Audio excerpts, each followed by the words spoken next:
دعا یہ عبادت کی روح ہے. یہ دعا ہی ایک ایسی عبادت ہے جو اس کائنات کے اندر انسان کو سب سے پہلی عبادت سکھلائی گئی. دعا کی اہمیت اگر جاننی ہو تو آپ اس سے اندازہ لگا لیجئے کہ تمام عبادتوں میں سب سے افضل عبادت نماز ہے. اس نماز کا آغاز بھی اللہم باعد بینی دعا سے ہوتا ہے اور اختتام بھی السلام علیکم ورحمۃ اللہ دعا کے ذریعے ہوتا ہے. ہم دعا کو اہمیت نہیں دیتے، جبکہ دعا کی اہمیت کو جاننا ہو تو قرآن مجید کو آپ دیکھ لیجئے، پہلا پیج اٹھا لیجئے.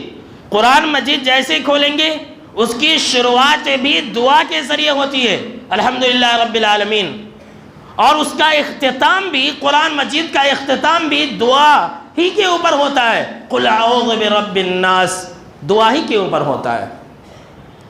غرض یہ کہ دعا ایک ایسی عبادت ہے ہماری شریعت کے اندر، اللہ نے ہمیں ایک ایسا انمول تحفہ دیا ہے جس کو ہم صبح اور شام، رات اور دن کے کسی بھی حصے میں ادا کر سکتے ہیں.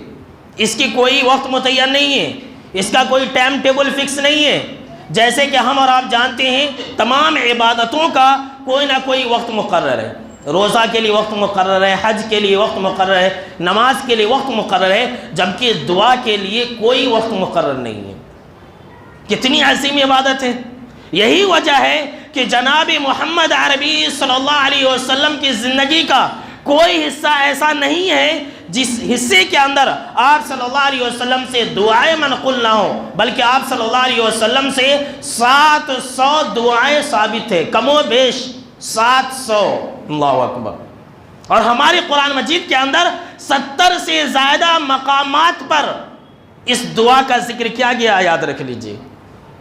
جبھی تو حبیب کائنات جناب محمد عربی صلی اللہ تعالی علیہ وسلم نے فرمایا لیس شیء اکرم علی اللہ عز وجل من الدعا، کہ دعا سے افضل عبادت اللہ کی نظر میں کوئی چیز نہیں ہے.